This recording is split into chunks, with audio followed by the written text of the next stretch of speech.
What is going on, everybody, and welcome back to the channel. And today we're going to be talking about A24's latest film, Death of a Unicorn. Before we get started, if you're new to the channel, hit the subscribe button and leave a like. Really helps a lot.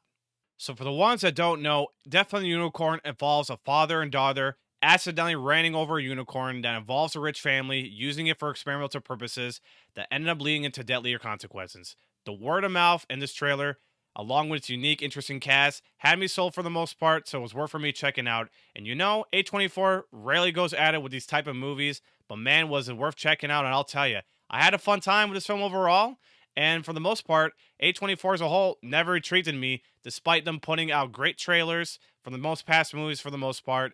But recently, their movies have been a dumpster fire in terms of the box office and trailer marketing wise. But Death of a Unicorn, as my first ever full A24 film, was something.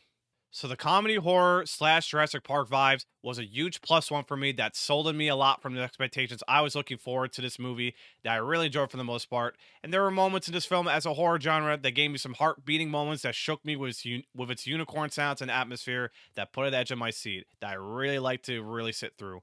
And the comedy aspect goes towards the cats, which I'll get to in the next few seconds, were pretty hilarious outside of thriller that I really enjoyed as well, with some styler comedy and awesome, funny ass performances, including some nice ones that I think it was really memorable to watch as the movie goes.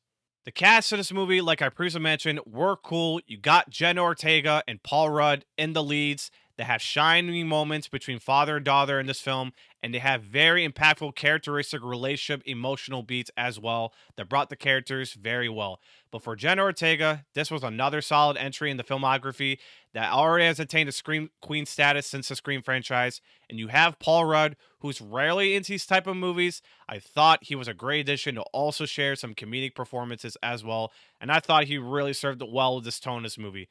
Then comes the rich cast members that includes Richard E. Grant, who plays a father who has cancer, and I thought he brought some hilarious moments with Steyer comedy as well, who uses the unicorn for experimental purposes to use it as cure, which you'll see as the movie goes.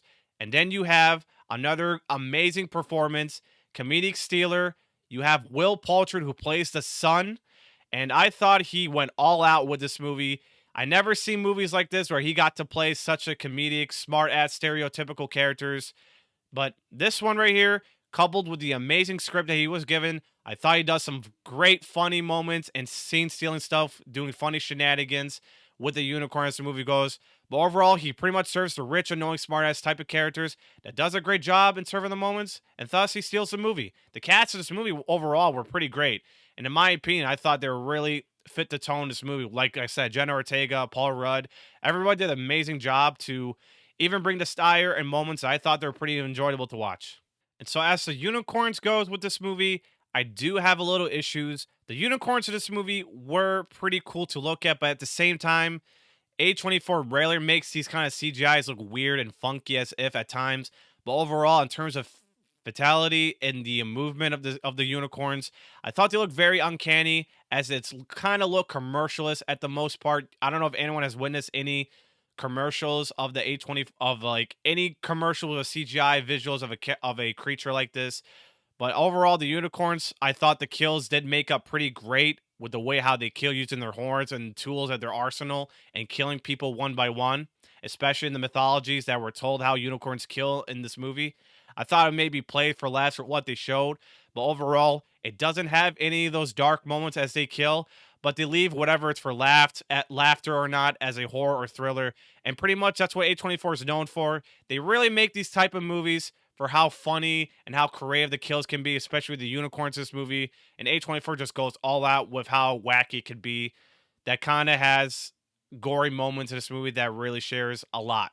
And I thought the unicorns overall, that while the kills were pretty cool, the CGI wasn't the greatest in my opinion, and I thought it was a little let down to seeing the creatures. But I was already okay as the movie goes, but overall, they were the little negatives as the movie goes, and I have just liked how the dinosaurs were in the Jurassic Park comparing to the unicorns in this movie. The furs and like the face just could have been a little better, but overall they did have the nice kills that were visually a lot better as the CGI goes. But overall, the unicorns were both ups and downs, but they were the entertaining aspect that you probably get to see and really enjoy with this movie as the movie goes. There is a little weakness I do want to share as well that isn't a major deal breaker. That while the first two acts were solid, you pretty much will get a father and daughter relationship breakdown as well as unicorn style comedy with mythologies. I think the second act, during that, just transitioned way too quickly to the third act. And in my opinion, I think it just really drags way too long with it. And it kind of does get a little long at times during the most of it. But I will say, if you don't mind this at all, then I say strap in. You'll have a great time with the third act because I think it's way long enough that you'll get to enjoy a lot of this unicorn action. That's pretty much mindless to enjoy. Overall, Death of the Unicorn, let me be clear, wasn't a great movie by any means, but if you've seen the trailer, it honestly serves the expectations pretty well that you're looking for. A movie like this that has style comedy to Jurassic Park vibes, that serves the rich themes and mythology that may not work for everybody in everyone's favor, but trust me, a fun movie along with the solid cast such as Jenna Ortega, Paul Rudd, Richard E. Grant, but Will Poulter being the most scene stealer you could ever wonder and look for an A24 film that I think it serves just enough to be a fun film, start to finish. I really think this movie was enjoyable overall. My overall score to Death and the Unicorn, I will give it a 7 out of 10 and 3.5 stars. I really recommend checking this out if you're looking for a new A24 movie, if you're a fan, or if you're looking for something wacky and something new as a fused genre like this for Death and Unicorn, then hey, it's right up in your alley.